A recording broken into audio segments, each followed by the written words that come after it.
Today we have the first one is this Thomas Borén from Stockholm University presenting the Stockholm Commission. So Thomas, please. Yes, I'm here. Change the slide. So perfect. Okay, the first slide now.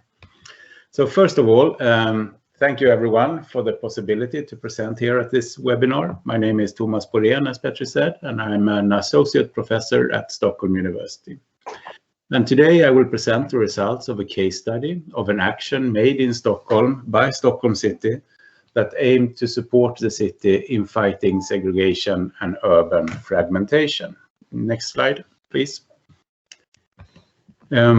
The aim here is to discuss this action as a governance innovation with some focus on the transferability of this type of action. The full study is also available open access at the RELOCAL website for those who are interested in the details. The methods for the study are primarily interviews with actors in and beyond the commission that I've studied, as well as document analysis. And this was done in order to understand the organization and governance processes involved. So next slide, please. Background. In the Swedish context, this innovation is not brand new. The Stockholm Commission was inspired by a similar concept in Malmö, in the south of Sweden, and there has also been a similar project in Gothenburg. All three may be considered as similar governance innovations regarding how to work against urban fragmentation and segregation. In the directives underlying the Stockholm Commission, it was also explicitly stated that they should draw upon experiences from other cities.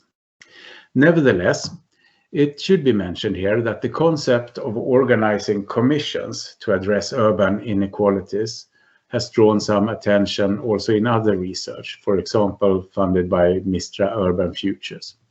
The overall idea of creating semi-autonomous groups like this commission of experts to come up with solutions free from ideological constraints is maybe not totally new in a global sense, but for Stockholm, it was a new way of working. It should also be mentioned that I will also draw upon the results of a related research project that I have been part of during the same time. It's called Urban Riots Comparing Stockholm and London and funded by Formas, which in a similar vein as in the RELOCAL project has highlighted the very large differences between different parts of the city in Stockholm. Next slide, please. So, I guess most of you are somewhat familiar with Stockholm at least, but it could shortly be said that Stockholm represents a prime example of an internationally successful and competitive city, which is structured around a high-cost, innovation-driven economy. But it is also a highly socially, economically, and ethnically segregated city, with severe problems of exclusion, rule of law, and poverty in a number of neighborhoods. As in many capital regions in Europe and beyond, segregation is deepening, but the process, says Andersson, is especially fast in Stockholm, end quote. In 2013, for example, there were riots in several of the outer districts. They started in Husby, spread to other neighborhoods in Stockholm and other cities in Sweden, and lasted for 5 days. And this was an alarm clock for the city, and they became acutely aware of the large differences in the living conditions in different neighborhoods. So in 2014, after 8 years of center-right rule, Stockholm City Council got a new leftist majority that decided to do something about the growing inequalities. In the city budget of 2015, the new ruling coalition stated that the development towards a more divided Stockholm should be halted and turned. Moreover, one of the new directive objectives of the city was stated to be that Stockholm should be an integrated city. Next slide, please. The Commission. So, as one important measure to achieve this goal, the city created the Commission for a Socially Sustainable Stockholm, the Commission in short. The actual task of the Commission is to analyze differences in life conditions in Stockholm, and secondly, to propose measures for an equal and socially sustainable city. It were working in 4 policy fields, or fields of development as they call them: democracy and safety, work and income, housing and urban environment, which is the one I have focused on, education and upbringing. These in turn are not sectorial, but are overarching several ordinary sectorial policy fields. So it's thus a cross-sectorial action.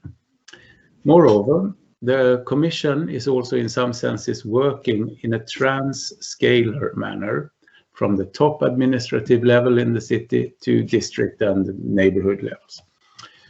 The Commission should also have an overarching or holistic perspective, considering the whole of the city in their suggestions, and not just disprivileged neighborhoods, but should think in terms of the whole city when suggesting things to do about segregation. Next slide, please. The work of the Commission had the following 4 starting points. It should build upon current research and proven experience. This has been very important in the Commission. It should also work very closely with the city's operations in order to draw on the expertise within the city. And they should work in a transparent and communicative way and conduct dialogues with people and other experts and so on. It has been very transparent, one can say, but it has in their reports, there is not much of this dialogue that is present, at least not with sort of the citizens of Stockholm. And one of the starting points were also this, that it should work in an overarching perspective. Next slide, please. Overall results. Well, it started to work in 2015, and in the end of and ended its work in 2017, at the end of 2017. And during that time, it produced 17 reports, substantial reports, plus research reports and other background material, quite a lot of substantial material that too. And altogether, it was producing a large number of suggestions. It could work. I don't know if someone has his microphone on, so I hear a lot of papers turning on and off. Anyway, I'll restart there. Suggestion on how the city, so that was producing many suggestions on how the city could work to even out the differences between different neighborhoods. Also in 2018, a roadmap for how the city could continue the work of the Commission were produced. However, there was a new round of elections in the City Council in September 2018, and as often in the Stockholm politics, the governing majority was replaced. The new council did not prolong the Commission, but some of its initiatives lives on within the different urban administrations. Overarchingly also, the Commission and Stockholm did not manage to break the processes of segregation and fragmentation. That is true because, well, we'll get to it. Next slide, please. One leading politician put it this way when I interviewed her. Then it is clear that we see now the great trends continue in the direction they were heading before the Commission. So that it would be naughty of us to say that we succeeded. We did not. But in what was in our toolbox, I think we did some things that made a difference. Regarding the overall trends that is mentioned here, they are, I would say, they are the city could not do anything about them because they are related to issues where the city doesn't have jurisdiction. For example, labor laws, settlement rights, international migration, the overall economic development in the country, Europe, and globally, of course. And thus, trying to fight processes that originate somewhere else and on which local decisions don't matter much is obviously hard or even impossible. Nevertheless, the Commission as a whole is regarded as a success, especially regarding the analysis and reports, and in the production of realistic suggestions of what can actually be done when you're in a situation where you cannot really fight the processes behind it. It would, for example, I quote again here, it would, for example, be easy to say like this: yes, you should build a lot of cheap apartments in the inner city. Everyone agrees with that, but in practice, how is it going to happen? So we wanted to get away from that, actually finding things that we can do here and now. The suggestions that the Commission produced should also be possible to implement through the ordinary governing and management within Stockholm City.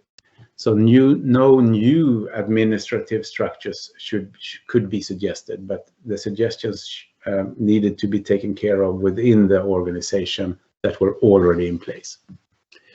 So regarding these type of results, realistic suggestions as they're called, the Commission was successful in producing well-grounded analysis, reports, and suggestions, and getting them through the political machinery into the budget, located at an administration to implement, and implement immediately.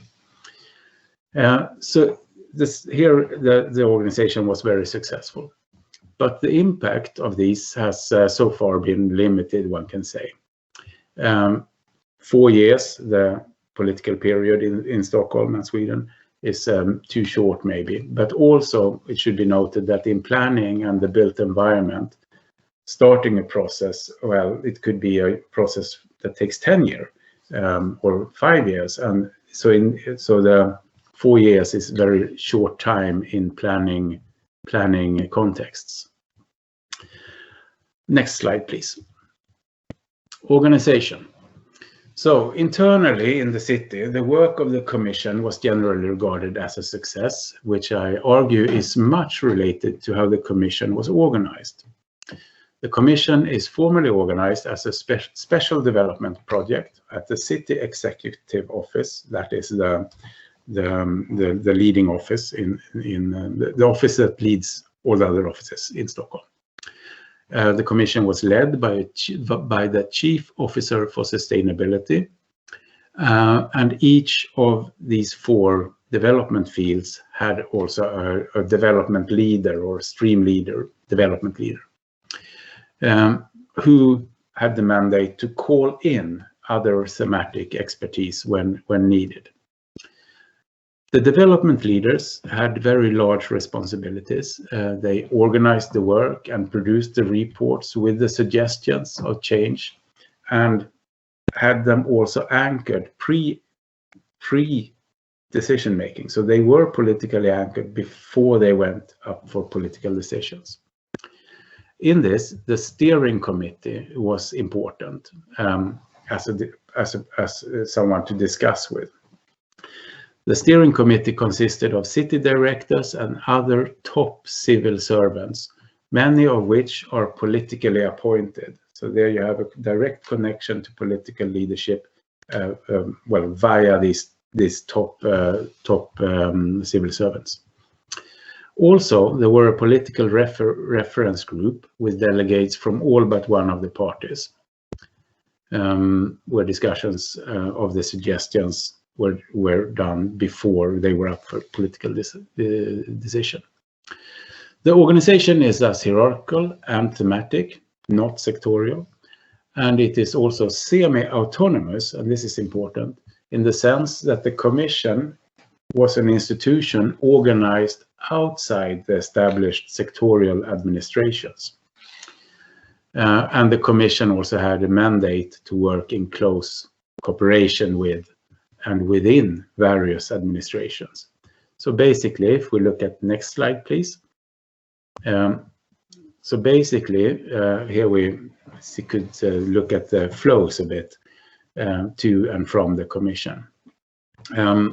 The blue thing here is the Commission, and they got input from researchers, meaning that it was independent knowledge from the city, getting new knowledge in. They had a test bed in Focus Skärholmen, where they which was a sort of local district in the south of Stockholm, from which they would get down to the ground level of the city, sort of, and get input. Other input, of course, city and from the administrations, thematic expertise of various kind were flowing in. And this is it's important to stress here that it's not they don't have the political knowledge, sort of, but the expert knowledge of what would be possible to do, what would work in a practical sense. And then also from the city executive office, the steering committee, and the political reference group, of course, all supplied information and so on. So based on this, they produced reports with suggestions for change that could be presented to the city council, and from where they were put in the yearly budget and assigned back to a sectorial administration for implementation. So that is in short the flow of information here. If we take next slide, please. Factors of success. The first and absolute most important promoter for fighting fragmentation in the city is the political will and mandate beyond just talking, to actually wanting to do this change. So this is not happening now in Stockholm. The goals were too highly put, but the actual will to address the problem with segregation and a fragmented city is the first and probably the most important step on a long journey. So, but what apart from the necessary political will promoted the suggestions to actually happen in the sense that they did? Well, key to success is a number of interrelated factors, including the particular organizational form, the semi-autonomous organizational form of the Commission, the directives of how it should work, of course, devoted experts as development leaders, and the support they and the Commission has had from top leaders, or the actor networks of great authority, one can put it, well, the top leaders of the city. So these conditions proved beneficial in producing suggestions of change that were non-party political, that is, primarily not based on ideological propositions. It was based on academic research in order to learn something new and to get academic legitimacy, important, and professional knowledge to be feasible and realistic. Also, a rich experience during research is the personal engagement shown by the interviewees for the issues at hand. Central to this engagement, interviewees stress, is the trust put in the Commission as well as its organizational semi-autonomy. That they were trusted by the top leadership and the politicians to do something, well, anew, was very important for their engagement. I also take this to mean that people who are trusted and can work relatively independent for issues they find important are often ready to go an extra mile. Also, that the work of the Commission so clearly addressed the directive goal of the city, was considered as significant and had the politicians and directors' eyes on it, and that it was a new way to deal with issues at hand would have been important in fostering this engagement. The informants also found the issues of fighting segregation very important, and that is, of course, an additional factor. Next slide, please. Inhibitors. So what then inhibited the work of the Commission? Well, two things stand out. The first is what I call the personalized power vertical. That is that even though several leading politicians and top-ranked civil service supported the Commission, it would have needed even further support from the top. Maybe the mayor should have been sitting in the steering committee or leading the steering committee. So that is probably one thing. But it works like this, that in an economy of priorities, civil servants understand what is regarded as the most important from the level above them. And if the mayor or city commissioner do not inspire the directors on the issues at hand, these in turn are not likely to inspire their respective organizations to act on the suggestions of change. So this hampered implementation. There might also be goal conflicts, of course, that various administrations that contribute to a diffusion of the interest in doing these suggestions, in implementing them. And also there are some minor factors like that some of the suggestions were just old refurbished articulation of what is already done.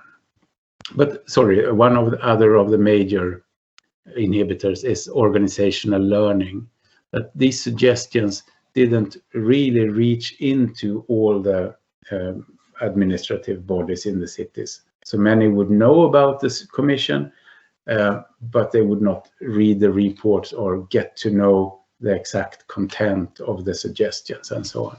So that was also an inhibiting factor, organizational learning in practice, sort of. So last slide, please, or the conclusions.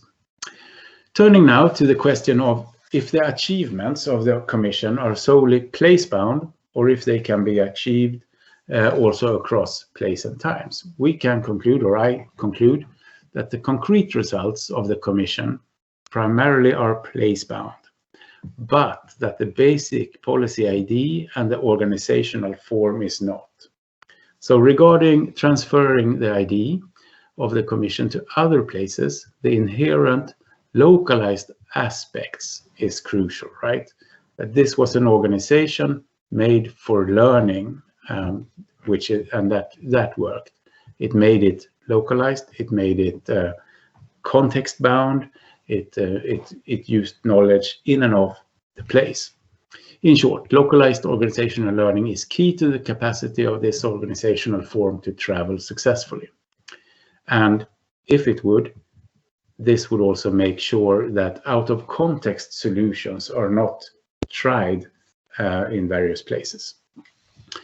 The idea here is to start with a mapping of the issues addressed, and then the key ideas here then are to use both city external and city internal expertise, professional expertise, research and professional expertise, informing substantial suggestions for change. A third step is to organize it semi-autonomously, but with clear links to the very top leadership. This, I think, would work in most contexts, in most Swedish cities, but most likely also in other national contexts, if the locality, the municipality or locality, is somewhat autonomous and has some degree of real power, including financial power. But to address these issues in this way, the financial capacity of the locality is not the main thing. It is rather about using existing resources in a new, innovative way. Last slide, please. Yeah, and with those final words, I would like to thank all for listening. Thank you. Thank you, Thomas, for your presentation, interesting presentation. And well, now we have the discussion, and that will be run by Professor James Scott. No, sorry, the commentary first. I'm sorry. Yeah, Olli, please go ahead.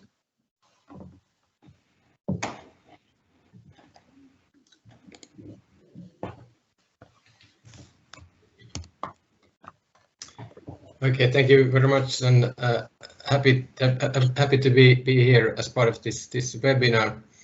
Can I just quickly check if you hear me and see the slides as well? Yes, that's okay. Very good. So I'm commenting from the Finnish perspective. Let's say I've got my personal experience related to the metropolitan area of Helsinki. For example, there has been a sequence of metropolitan policy generations during the past years, and there is also some knowledge on my vocabulary related to what has happened in Stockholm, although I'm not an in-depth expert on Stockholm, so that needs to be said at first.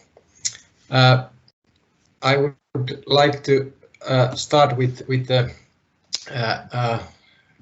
picture about quite a popular and famous children toy that is called in Finnish hakka, but I don't know what it is called in English or Swedish.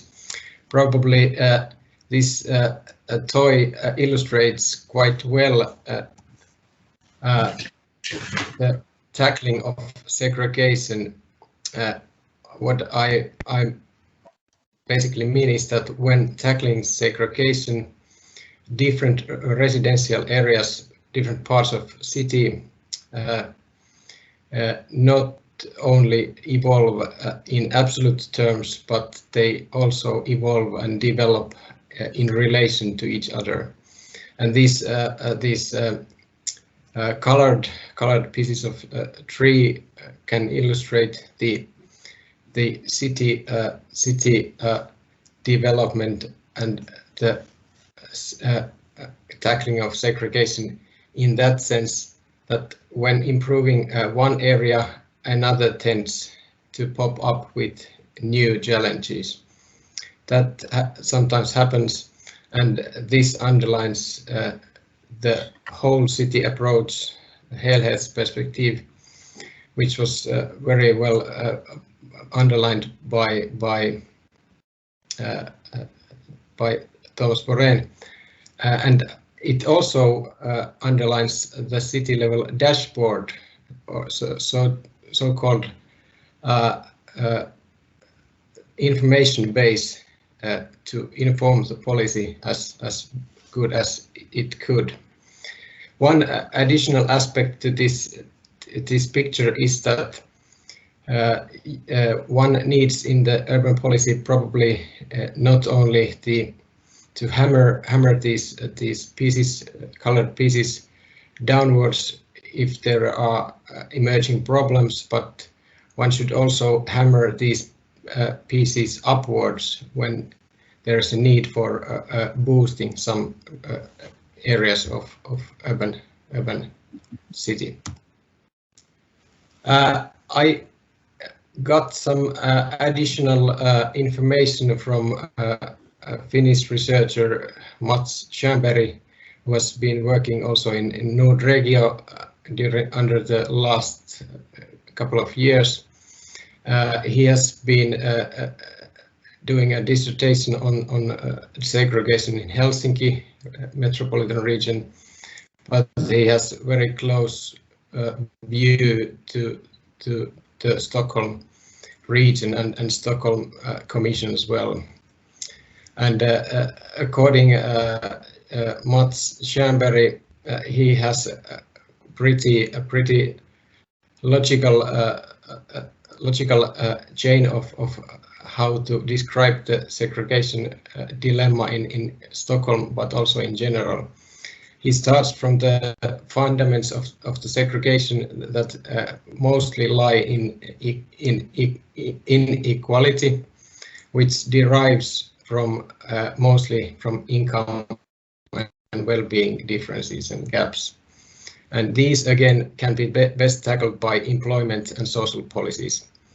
And further on, he says that the roots of the inequality can be intervened by investing in preschools, schools, as well as youth services.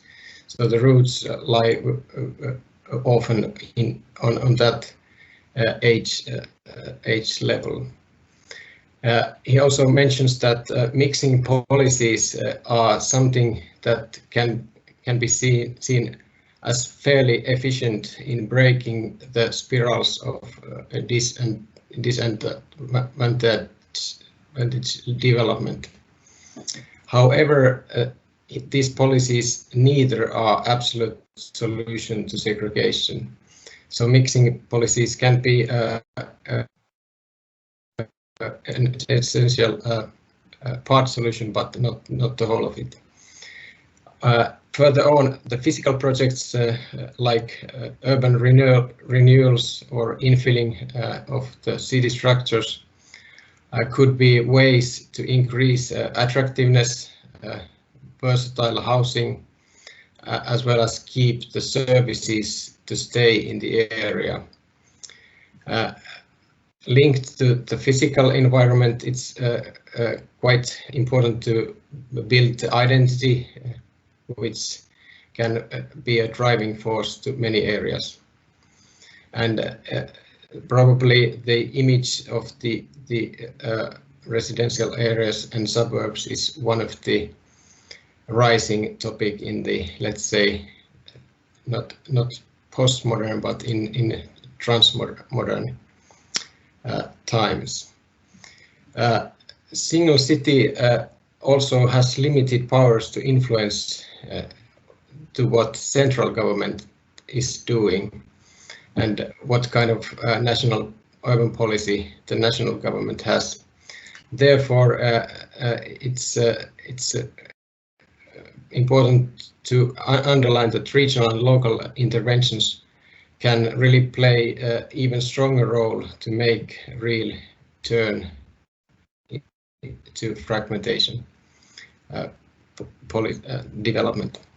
But at the same time, when saying the previous one, it's quite important to notice that the number of broader societal challenges reflect quite directly to the suburbs. And this again underlines that not every problem can be solved locally. I come back to this thought a little bit later. So on the basis of Mats Chamberry's observations, I listed also a few obvious strengths from my point of view of the Stockholm Commission, which are the parallel working at the all frontiers, so to speak, all the four main themes of the urban development. The whole city approach, which I already mentioned, which is very important to keep the relative approach. Then communication and mobilization, which could be probably an increasing vehicle to develop the suburbs in the future when we are speaking, for example, neo-indigenous development, which is much about meeting and mixing of internal and external actor groups in the city, not only taking the residents and those groups that are inside the region. Then backup from the politicians level is certainly a strength, as well as engaged animators who really move the train on. And I'm speaking about the development leaders, of course. Further on, some additional issues to be digested or deliberated. Maybe the first one is that how to further improve the interplay between the central government and the local level. As I mentioned, it's not only either of them, it's not only the local level or it's not only the central policy alone, but it's much about the fruitful interplay between these two levels. And a question: can these big policies, such as employment, service policies, be converted to the localities and cities' needs? This also happens at the moment in Finland, for example, when there's a big sector policy on employment services that could take place in the cities as well. The second question is how to get credible funds that would follow the innovative governance that has been created also here in Stockholm Commission case. That question is very much linked to the interplay with the government. Is there a sufficient backup financially by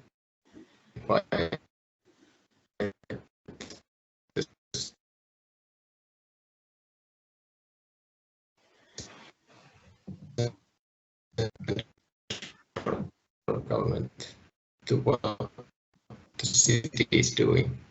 And they are, but the small projects are equally important because they are significant for the people. Municipal structure is something that was not mentioned in the presentation. However, it's not without significance in this respect when tackling the fragmentation of the city. And that could be also one of the questions in the form, does it support or does it inhibit urban integration?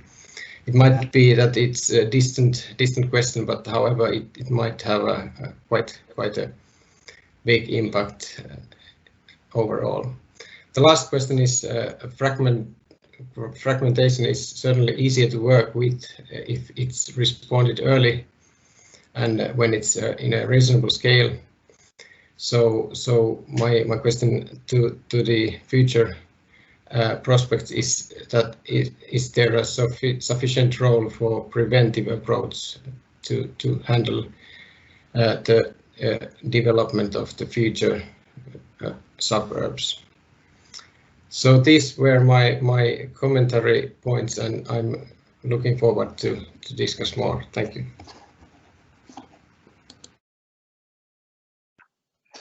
Thank you a lot for your commentary, Olli Voutilainen. Maybe before we launch the discussion, I give the floor to James Scott to run the discussion. We could first maybe have a response from Thomas directly to commenter, if you want to have a word. Yes, thank you, Olli, for the comments. No, I could only agree. There are many. Start with in the end. There are many large questions, and this is a complex problem, and it's not possible to solve, I say, with only efforts at the local level. I conclude in the report also that reforms has to be made on several scale levels of governing, from the state to the very local level. So that's the situation Stockholm is in now with what is severe segregation and fragmentation. Even though the city is a very rich city and successful in many ways, this problem it seems difficult to solve. So there is more needed than just local responses. It was actually only in 2016, a year after this commission started to work, that the state did something similar in formed a delegation or something. And they were actually recruiting people from Stockholm to that delegation in order to try to find knowledge and so on to fight segregation, not only in Stockholm, but nationally, of course. Well, yeah, so that was maybe a short comment on Ollie's comment. Okay, thanks, Thomas and Ollie. Hi there, everybody. I'm James Scott from UAF, part of the RELOCAL coordination team. Yes, and I guess we have a few minutes for comments or questions. So please, if you have any of those, please just raise your hand. You might also perhaps be using the chat. I'm not sure. I can have a look. But I think we have about, what, maybe 10 minutes. We probably are running a little bit over time. It doesn't really matter. I'm going down the list here, checking to see. I think, well, people are kind of gathering their thoughts. Okay, Matti, you have a question or two. Yes, thank you very much for the presentations. I have one quick question on the governance aspect of the Stockholm Commission, and you said at some point that it's very important aspect of it is this cross-sectorial nature, not thinking in containers and so on. And do you think that it has made an impact, maybe a sustained impact on the city government itself, in terms of improving or advancing cross-sectoral, intersectoral thinking? I mean, the existence of the Commission already is an indication for that, but also when you think about the sectorial departments within the city. I think it's so. The Commission was the first. We start in a slightly different end. The Commission was the first project that had the whole city approach. Before, the city has done many things to try to help out in disprivileged neighborhoods, but not enough, of course, to make a change, to change the processes.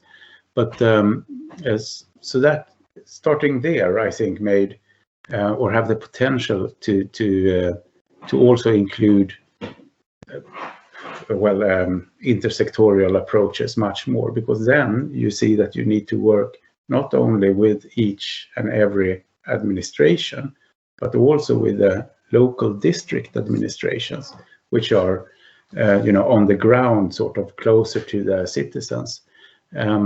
So yes, I hope so.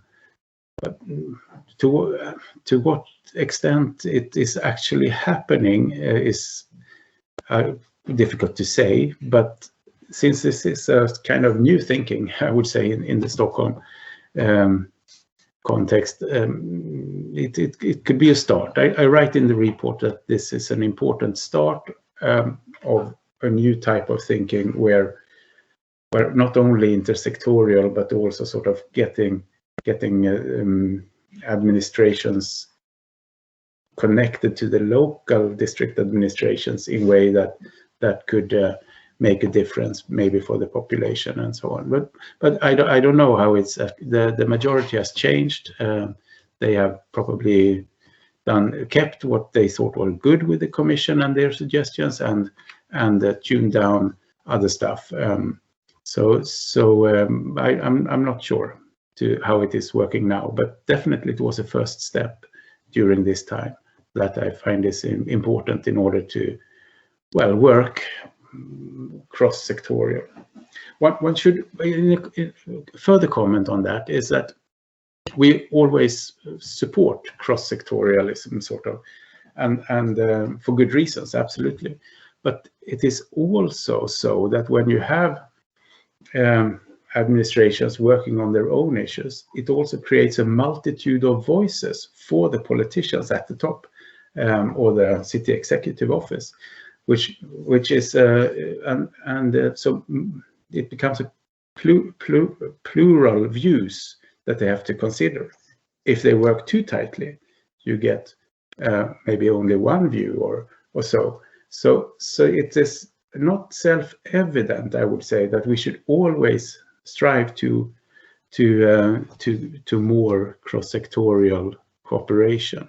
We need also to have a variety of views that reaches the decision makers.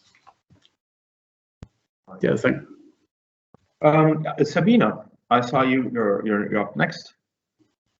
Yes, thank you. Thank you, Thomas, for this presentation, and thanks also for the comment. I do have a very similar question to the one which Matti posed on the sustained impact of this Stockholm Commission.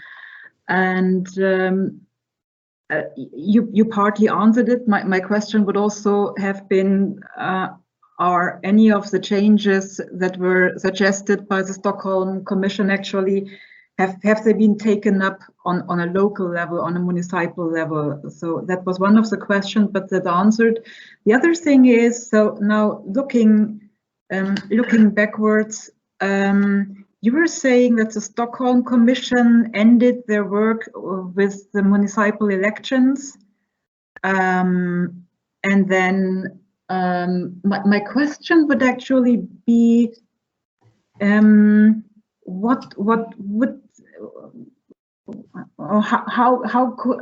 would you have, with another architecture of the whole project in terms of institutional environment, or another role given to the political reference group or the steering committee? So looking backwards, do you see any factors which actually would have helped to maintain the work of the Stockholm Commission, or would you actually say, okay, it has worked for some time, it has fulfilled its purposes, it's fine the way it is? So the question about the sustained impact of this commission.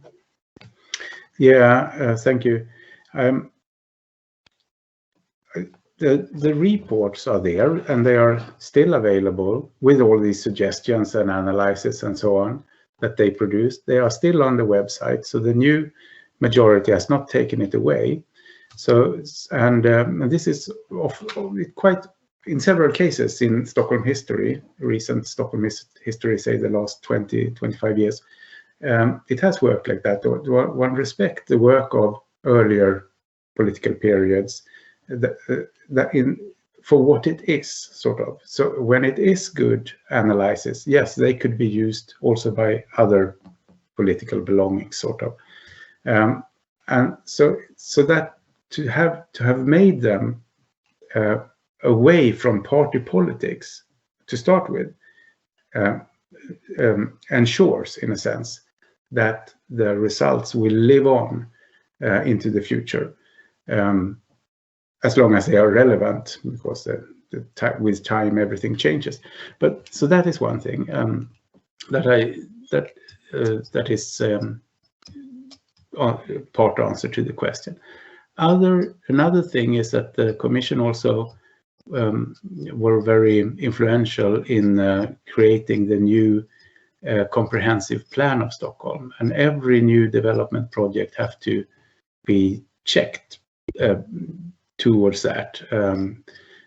So in that way, the work of the Commission in a practical sense also will influence all new development projects in the city until a new comprehensive plan is made, which I haven't heard that they even started to make a new one. So that I think is a major influence, actually. Then there are other suggestions. As long as we keep within the planning field, right? The processes are often very long. It's a bit, what do you say? It's a big oil tanker to change anything in the planning administration, because there are so many actors and so much money involved and so on. But one of the suggestions is concerned with social value analysis, and that was the idea was created in the Commission and suggested, and it was when I did it, tested, experimented with in practice. So, but as the interview said when asking about this, we have 400 development projects running in the city at the same time. We can't go in and say, do like this, before we are absolutely sure that it actually means something. So they had a group, four development projects where they tested this. And if it works well, yes, it should be scaled up and added to all new development projects. And the social value analysis would mean that you at least try to bring in social issues when physically changing something in the city. So, and that's also a start, right? That gives a direction. And if the new majority, as long as it doesn't disturb the new majority and they find it may be useful, they will keep it. And when it's there, it will be there. If it gets there finally, you know, in all the development projects, it will be there for a very long time, maybe, you know, 20 years before it gets needed to do something else.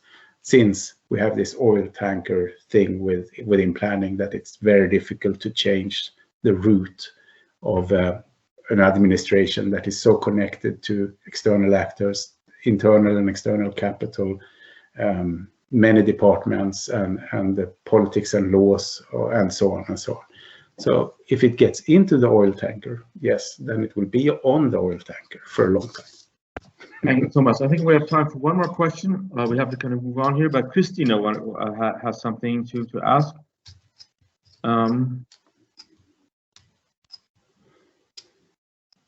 Thank you. I'm Christina from Comparative Research Network. And basically, my question will refer to when you evaluated a little bit the impact of the commission, and you said that with external operators, as you formulated it, the impact on them is not maybe absolutely clear, and that sometimes they were not aware of some suggestions, or they were not compelled or obliged to take them in hand. So my question is a little bit around this. So how could you get outreach to local stakeholders that are and NGOs, independent movements, citizens? So did you have any methods?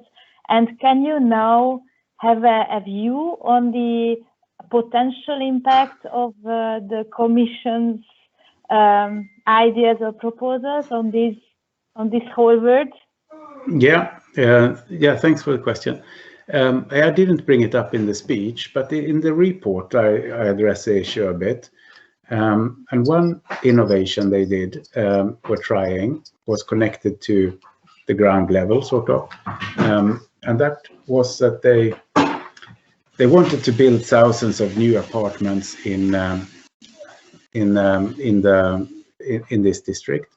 And before that, they wanted to also try to get a better connection with the population. So the district was actually training young people in interview technique, had them and asked them to go out and interview other young people. Basically, they were asking, go out and interview people that we can't reach from the administrational side, but that you can, since you live here. And they did something like 100 interviews. They collected the material, analyzed it, and then went to the developers of this new district or these new thousands of apartments and said, can you build according to these wishes? And then there were a workshop around that with the developers who said, yes, this works, this doesn't, this is maybe how we could do it. Then it went back to the city planning office who were reworking it. Then back, and they were in the end they were formulating keys for how these input from the population could be used in development projects. So abstracting that type of knowledge.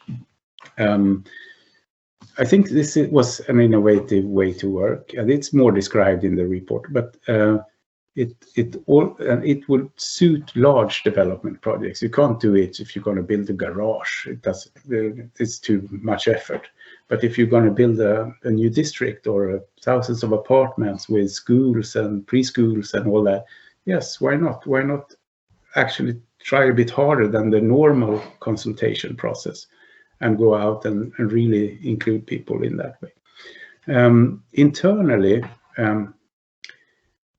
so that is one way to get that information grounded and in dialogue. Another, internally in the city, I think it's more difficult.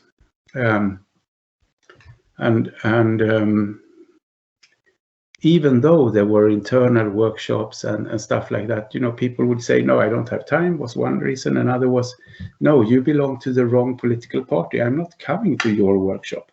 We don't want to learn anything from you. We are protesting. So the political conflicts run down to the very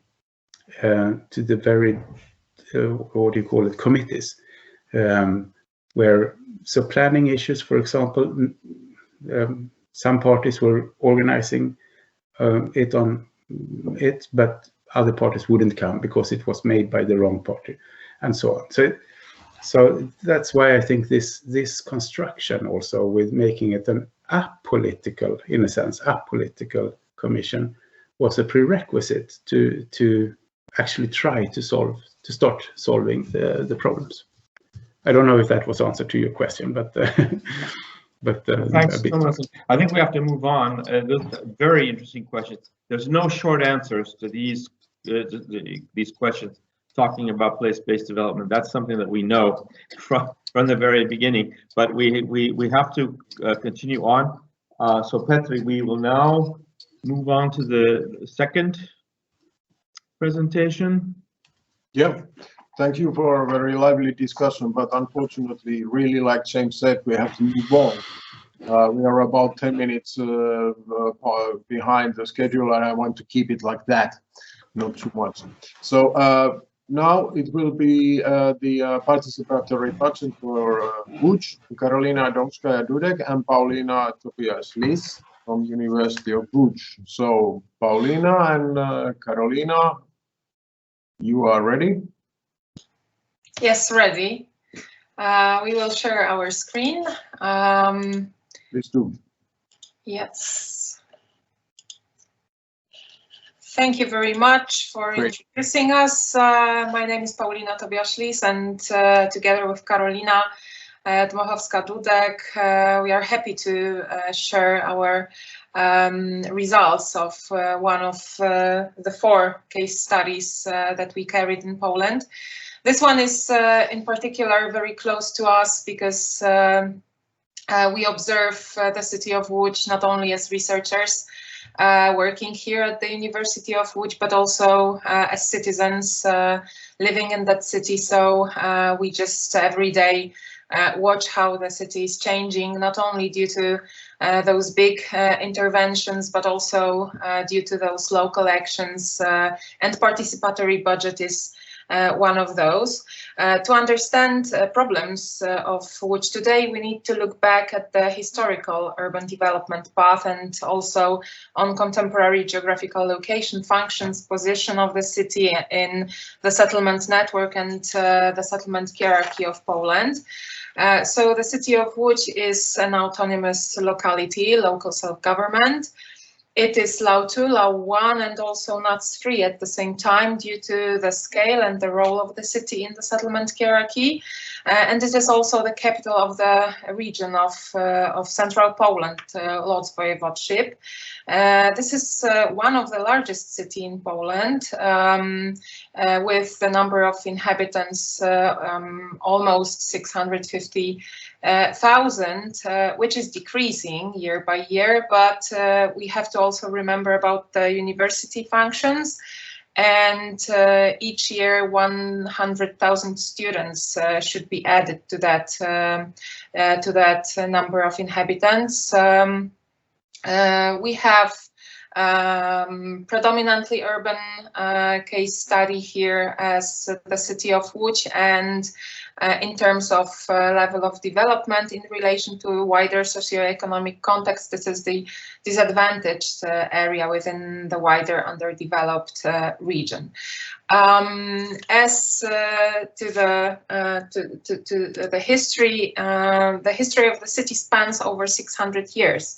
In fact, it gained municipal rights in the 15th century, but the really dynamic development of which came a little less than 200 years ago from a small rural town.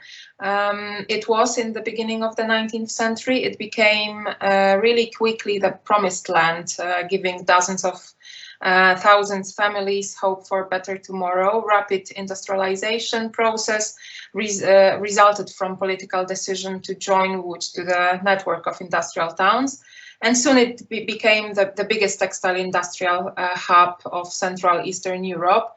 Very often it is compared to Manchester, but in fact the production of textile industry in this city was even bigger than in Manchester at that times. So within the 19th century and the beginning of the 20th century, new social hierarchy of workers and factory owners was followed by spatial disparities. Areas of urban growth, urban development were in which of that times enclaves in the space inhabited by poor people, concentrated in the characteristic forms of substandard buildings without any technical aesthetic values. So industrial areas were mainly located in central part of the city and mixed up with industrial estate manors, worker settlements, enclaves of basic services. It has to be stressed that Second World War did not put much destructions to Łódź comparing to other Polish cities. So today we still have lots of places like this picture on your right, still in the physical urban structure of Łódź. So very many places screaming for interventions, for revitalization and care. Today, which is an example of transforming urban region, from the beginning of the 21st century, it was possible to note new impulses for social, functional and spatial changes. Still, it is an excellent example for the study of internal diversity, which is really clear in every scale, the city as a whole, but also within districts, within neighborhoods, streets, even buildings. Very often you have situation where the ground floor is really nice, refurbished, renovated, and the upper floors still wait for intervention. So contemporary Łódź is also a collection of many previously transformed independent settlement units.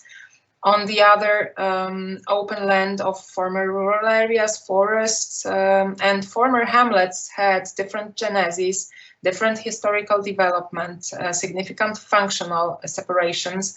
So also diverse urban and architectural features which reflect industrial past and contemporary functional changes of the city. The map shows here the division of Łódź into 5 districts and also 36 local units, neighborhoods, which correspond with its internal diversity. In the context of spatial justice, it may be linked in Łódź with the concept of quality of life. Areas of spatial injustice can be partially equated with areas with low or relatively lower quality of life. Spatial justice should, though, be achieved through creating spaces of the high quality of life in which residents and users have perfect conditions for individual and joint action, for the implementation of their own common goals. So in this context, spatial injustice addresses Łódź as a place of depopulation with a higher unemployment rate and at the same time lower entrepreneur attitude, lower salaries, lower quality of family relationships, and also concentration of health problems. And all the inequalities present in the urban space are being also overlain by new ones, induced by either the inclusion or exclusion of particular social groups. It also has to be stressed that those challenges that we named here in this slide happen both on the scale of the city as a whole, but also reflect internal disparities within the city. The participatory budget, as one of the 33 RELOCAL place-based interventions that we were interpreting and analyzing, is the action implemented every year since 2013 as a part of local budget of the city of Łódź. It is a tool of integrated development strategy for Łódź 2020 plus, paying particular attention to two principles. First one is subsidiarity, as local problems should be solved by local communities, organizations, and enterprises with the support guaranteed by municipal institutions. And the second one is the concentration of activities in specific spaces where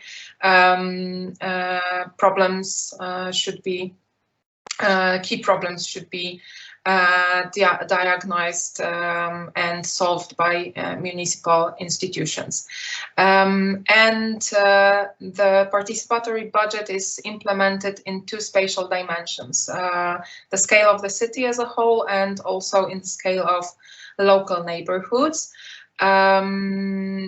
It is a mechanism that allows citizens to decide how to allocate part of the public budget. It is just 1%, but still this 1% is just dedicated to citizens to decide how they would like to use it to answer their individual or common needs within their local neighborhoods. It has to also be underlined that the action is continuously monitored and changed, improved after experiences of each edition. So the experience curve, so to say, is again the added value of the whole process.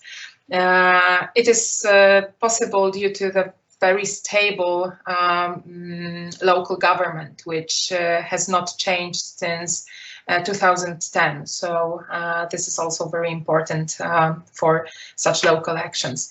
Participatory budget follows up on previous, so to say, pilot initiative, the project The Voice of Inhabitants Matters, that was undertaken in 4 out of those 36 city units in 2012. And then the idea of participatory budget was prepared and implemented by a local self-government who leads the action today. However, the operationalization of activities might involve NGOs, neighborhoods, local groups, private stakeholders, and also individuals. All of them are involved in the action, especially in the first phases in initial phases of applying and introducing those local needs. In each edition, participatory budget projects are submitted by residential community groups, school communities, NGOs, interest groups, and even individuals.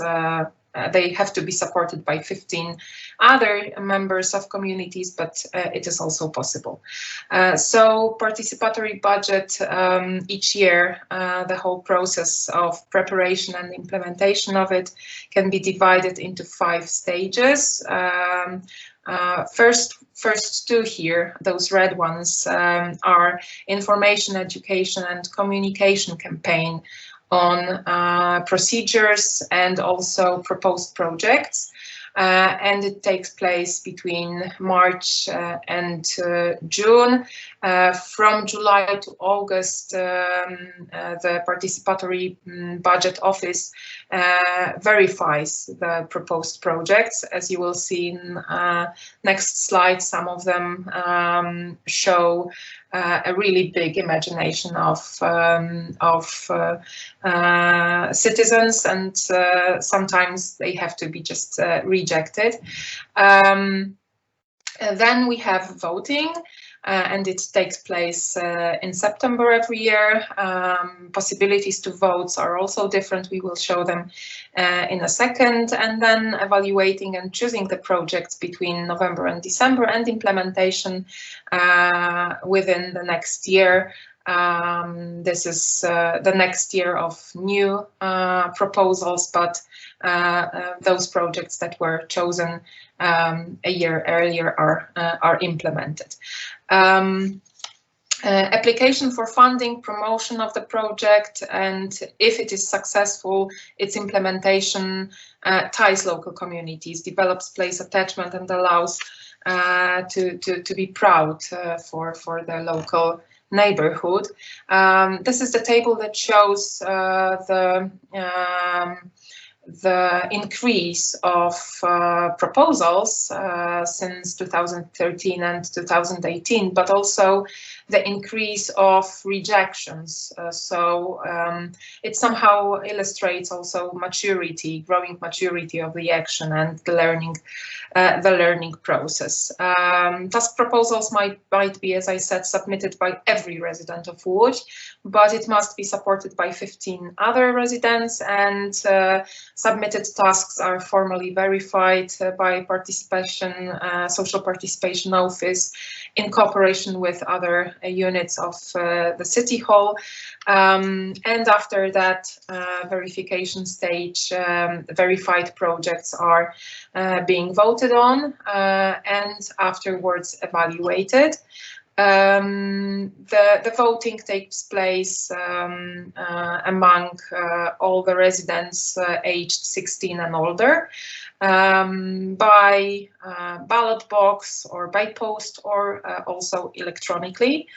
And tasks are selected to be implemented.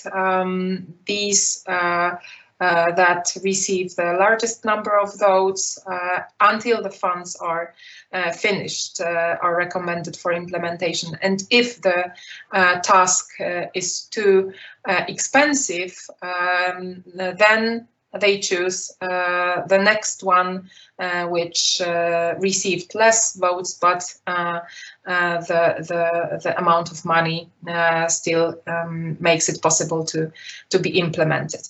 The amount of funds for supralocal tasks, those city-level tasks, is increased also by unused funds or funds originally intended for the implementation of local tasks. The distribution of funds is also made according to the algorithm, where most significant element is the number of inhabitants of each city unit. The distribution of the projects between city units varies over time and space, but within the last 5 years we see that the number of tasks recommended for implementation has increased and also covers the whole city in the last editions. Tasks focus on different spheres and also always reflect current needs of particular neighborhoods in particular time. And they can be divided into 9 spheres as presented here: education, children and youth, sport and recreation, road infrastructure, road and communication infrastructure, transport, culture and heritage, health and social care, communal infrastructure and safety, bike infrastructure and city bike infrastructure and green areas plus environmental protection and others, which are just those that don't fit any of those 8 categories. This is the structure of the 6th edition, 2018-2019. It was after we wrote our report, but it was the last one that we investigated also. 75%, as you see, fit first 5 categories, which is education, children and youth, sport and recreation, road and transport infrastructure, safety and communal services, and green areas and environmental protection. And here you can find the differences. These are those differences that we observe year by year in which also thanks to the implementation of participatory budget. WUNERF, the first one, but it was a kind of trend. That was the first one, the pilot, let's say, but we have more of those in WUCH, thanks to participatory budget, and also a trend of revitalization of public parks and green areas within neighborhoods, local neighborhoods. But also, this is the example of the project which was rejected, showing a really wide imagination of residents submitting proposals. Yeah, that's the proposal of the WUCH track, the recreation platform in one of the city parks. It was rejected. And here is a really short film, 1 minute, showing differences brought, spatial differences brought about in local scale by 5 years of city budget. Different phases of the process, submitting and documentation, and the effects, spatial effects of playgrounds in local neighborhoods, of educational facilities in schools or in libraries, outside gyms, in green areas, in local neighborhoods. Also some examples of green areas, revitalization, and parks and recreational sites, which was one of the trends, like WUNERF. To summarize participatory budget as the intervention towards the goal of improving the quality of life and integrating local communities, we would like to present a theory of change mechanism map showing assumptions and contextual conditions framing this action. So 2 main components of participatory budget in which might be considered as promoters of good quality of life and more integrated communities. These are improvement of public spaces and infrastructure facilities after identifying current needs, but also empowerment of local communities and NGOs, but by increasing public participation, activity and involvement in local decision making. And these might be translated also into distributive and procedural spatial justice that we analyzed within RELOCAL. They are highly dependent on the strong role of local leaders, capability of collaborate, also learning capacities, and City Hall as a moderator of the whole process. Within contextual conditions of participatory budget in which they are framed by a geographical context, the city of historically driven disparities, but also spatial justice as the key objective in city planning, and national legislation, but also increasing public participation. The story of participatory budgeting, which is the example of a bottom-up approach induced by local leaders and attractive activists leading to reducing social and spatial inequalities. And it is an opportunity for all inhabitants interested in co-deciding about the local development of the city through specific ideas undertaken in particular neighborhood units. Projects implemented reflect local communities' needs and reduce inequalities between neighborhoods at local scale, and at the same time as the entire city of Łódź develops through these projects, the position of the whole city among other regional centers also gets better. So the goal of spatial and justice is achieved both in local and supra-local scale. Participatory budgeting is one of the most important tools to empower local communities and NGOs. It increases trust in local authorities as well as promotes knowledge and awareness of city administrations and their possibilities. Being engaged in applying for funding and promoting the projects ties local neighborhoods, develops territorial identities, makes people understand place-based development, and also allows to be proud of the neighborhood.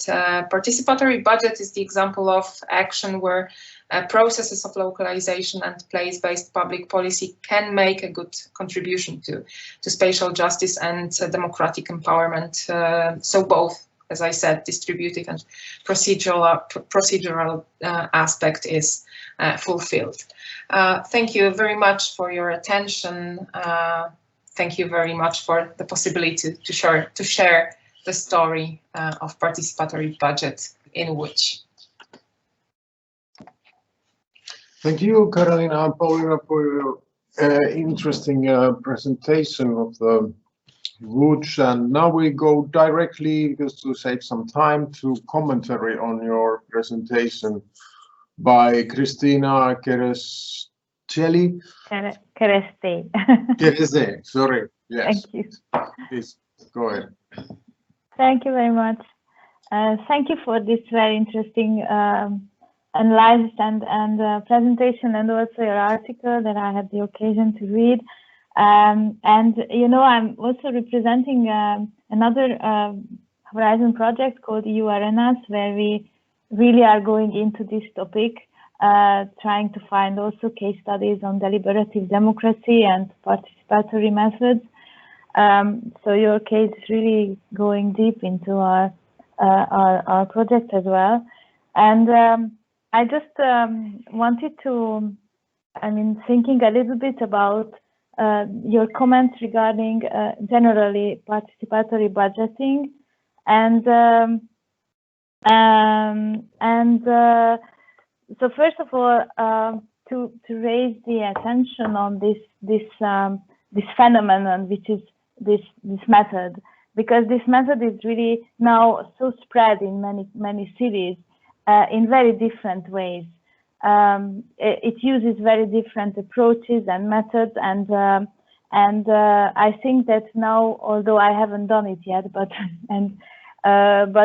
we might now slowly make a general evaluation on the impacts of participatory budgets and how they are implemented, because I think that it's very much it has a very strong impact on the impact of this participatory budgeting on the social justice in general in a city is very much depending on the fact if it really reaches to all people in the city.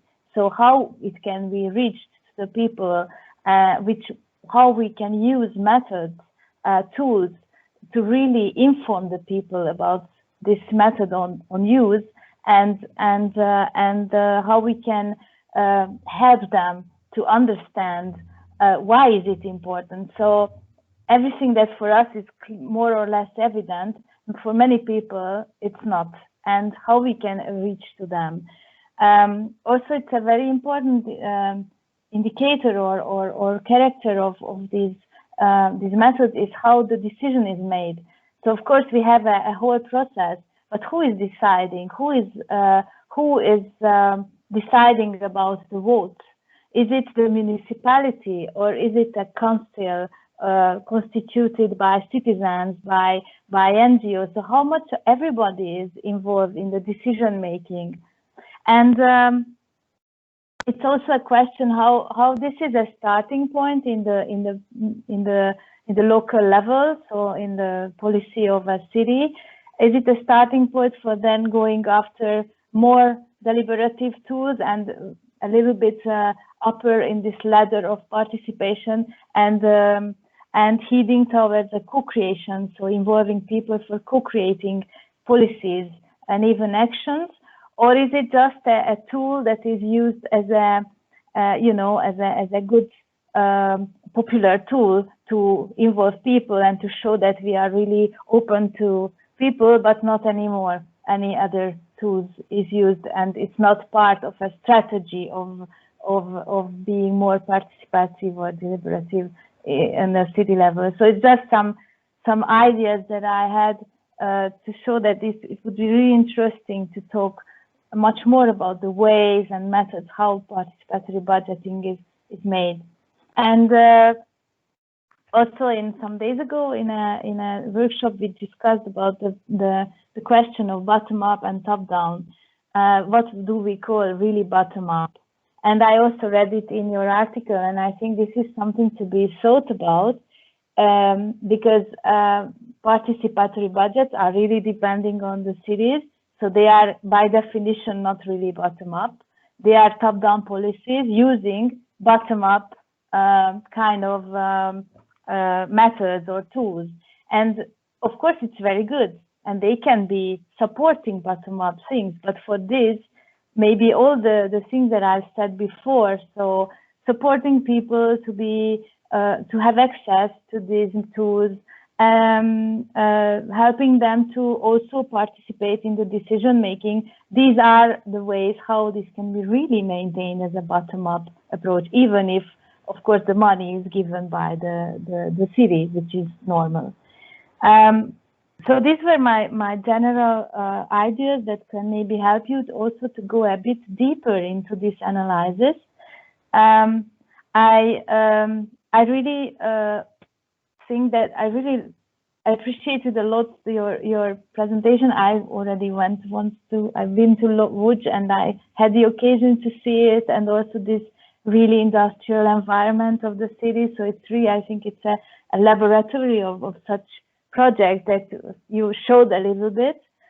And one thing more, I really liked one of your comments on social, spatial injustice and justice places, and especially that you linked the spatial injustice to the ability of people to co-create or participate. If I understood well, it was put in your article, not in this presentation, but I think it's very, very important, because the most difficult the participation is always in the areas which are the more in need of integrative policies, and this is available for a part of the local society. So always in these rundown neighborhoods, it's difficult to have outreach to all people, as I said, to participate. So I really like this approach of you, and so this is why I would maybe raise this a little bit provocative question to you. Why do you take it as a kind of pre-assumption and conclusion that the participatory budgeting in Łódź is really really involving everyone? So did you have an occasion to make a deeper analysis of this? So what kind of people participated? Who were the initiators of the ideas? And did you make personalized interviews with citizens as well? Because I saw that you made a lot of kind of different interviews with NGOs, but were there also the citizens who were just there in the process? Could you also analyze the ways how they were informed? Were there a kind of teaching, introductory events or supports to them. And basically, this is what I wanted to raise.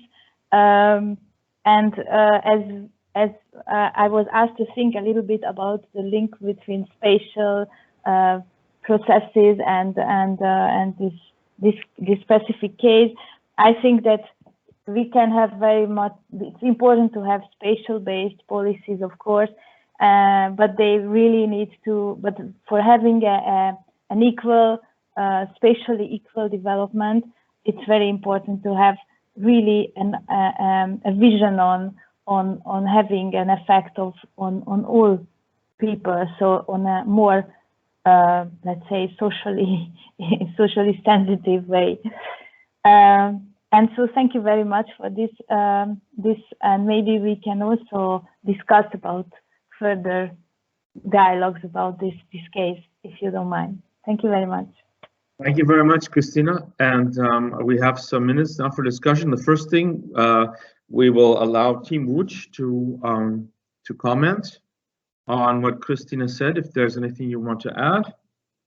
And then we can open this up for more general questions. Thank you, James. Thank you, Christina, for your interesting findings about our research. So maybe starting from the very beginning, the reason why Łódź is so interesting in the context of participatory budgeting, and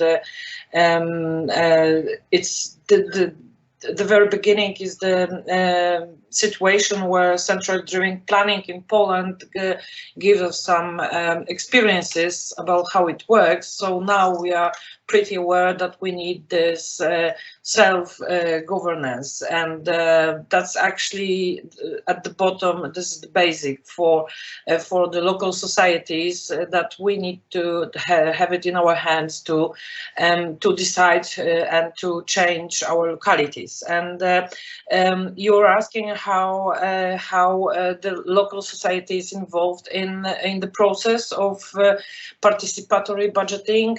So there are many different ways. All the graphic elements that were presented during the presentation, Paulina describing you the process, was taken from the council, from the city council webpage and other sources. So yes, before COVID, before the pandemic, they produced some leaflets and direct meetings through neighborhood councils, because as we were talking about this subdivision of Łódź, we were pointing that there are 36, and now they operate with some other 40 some units, city units. So the first level of communication between the city council and the society and inhabitants is there are some something which could be called in English neighborhoods councils. So we have this ones, and there are you know, the active inhabitants, the active if the peoples are active, they go to the neighborhood council and with some ideas and share the project, the proposals, and so on and so on. But also not only the neighborhood councils are involved in the process, because we have some informal organizations and some other NGOs, and we stressed really, which is the most important thing, the role of local leaders. And local means not in the city, but within the neighborhood units. So we have some different organizations, you know, we like school, or we like library, and we love something, and we self-organized, and we have the idea, so we go to neighborhood council and propose and give the proposal for something. And how to involve other citizens in this, you know, in some way idealistic approach, because as you can see, there are some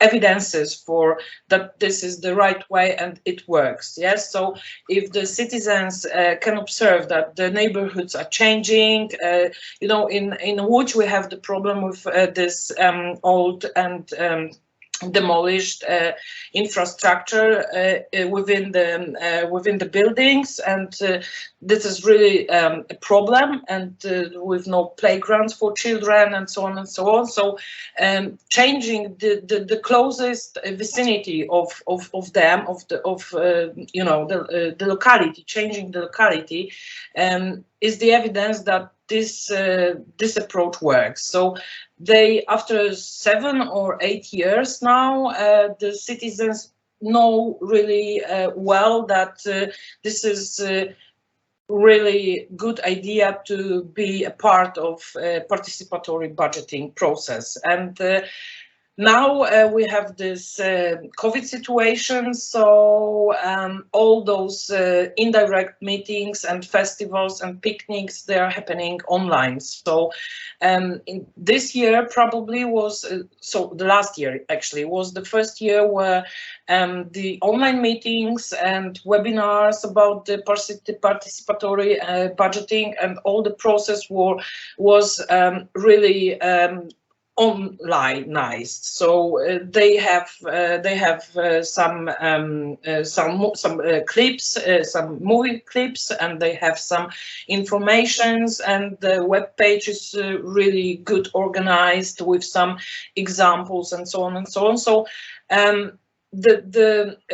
you mentioned that in participation, the problem, I agree, is that how to engage people in the process, yes, but about the participatory budgeting, after 7, 8 years, it is not an issue. So that's how it works. And about other elements, about other processes where people, within people can participate. So the participatory budget is not only the one example where citizens are involved in decision process. So the city is really is offering a lot of other spheres, a lot of other issues when citizens are engaged in the deciding process. So we have also quite well working platform, online platform to co-decide about other issues, and many decisions about, I don't know, schools or whatever, different topics are covering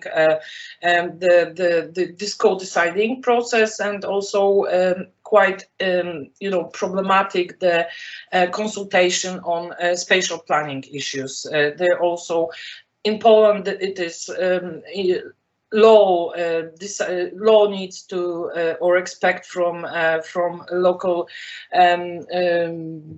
governance to have this participatory planning procedures, and to engage society in spatial planning processes. So so it is, of course, it was probably the beginning, but from, I don't know, it's about 10 years maybe when it works pretty well. Yeah, so I think I answered your questions in general. James, we don't hear you, James.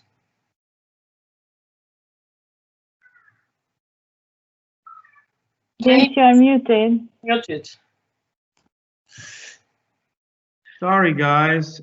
It always happens, no matter how often you use Teams, you mute yourself and talk. Well, thanks for that. I think we have a couple of minutes for questions, although we're over time. Is there anybody that wants to comment or has a question to ask of our speakers and commentator? Again, you know, looking here, there's no short answers to these questions because we're talking about complex processes, socially embedded processes, and there's no yes or no answer to any of them. But I think, okay, so I think basically we are webinar out for today. I will then, I guess, close. I think unless Petri, I don't know if he probably had to go somewhere. He's the boss of our institute, so he's a very busy man.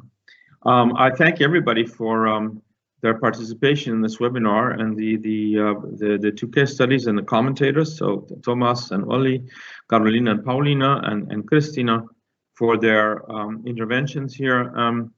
This webinar, I think, raised a lot of questions about, you know, where can we go with the place-based approach, especially if we try to link it to that tricky question of spatial justice, as Christina said, the inclusion of especially those people who maybe don't have voice, don't even realize they have voice, and who are probably the hardest to motivate to get involved because they don't believe in this, that it even works. And no quick answers, slow processes, perhaps a slow change of ways of doing things, of conceptualizing how urban development problems can be dealt with. So a combination between kind of piecemeal pragmatic change and hopefully at sometimes some real legislative action that backs it up. But as we've seen, you have there's no quick fix, there's no quick solution to any of this. There's no revolutionary kind of thrust that's going to break us through the barrier. So that makes it frustrating on the one hand, because a lot of people would like to see that revolutionary breakthrough. And yeah, we're going to change the system. But the reality is not one that reflects that, because, as Thomas said, we live in a very pluralist, very fragmented society, and the first problem is bringing people together. And then when you do that, one way or the other, you might be able to have a basis for changing ways that we think about doing things and the way we actually do things. Okay, enough of my commenting. I will thank everybody again, and I guess this is it. This is it. Thanks everybody for your for listening in, for participating, for asking questions. Hope this was an interesting webinar for everybody, and we'll see you soon at some point in this, another project or something else. I think, in fact, we were talking about linking a RELOCAL event after the project ends with EU Arenas, which is in its 3rd month. And at some point, I think we will actually do that, maybe in the fall, but something that we will discuss with the consortia beforehand. Okay, have a good weekend, everybody. Stay safe. Stay COVID smart, whatever, if it's as possible as you can, and take care. Thank you. Thank you very much. Thank you. Bye. Take care, all too. Ciao, Bye. ciao. Bye. Thank you. Bye. Take care. Thanks for Thank you. this.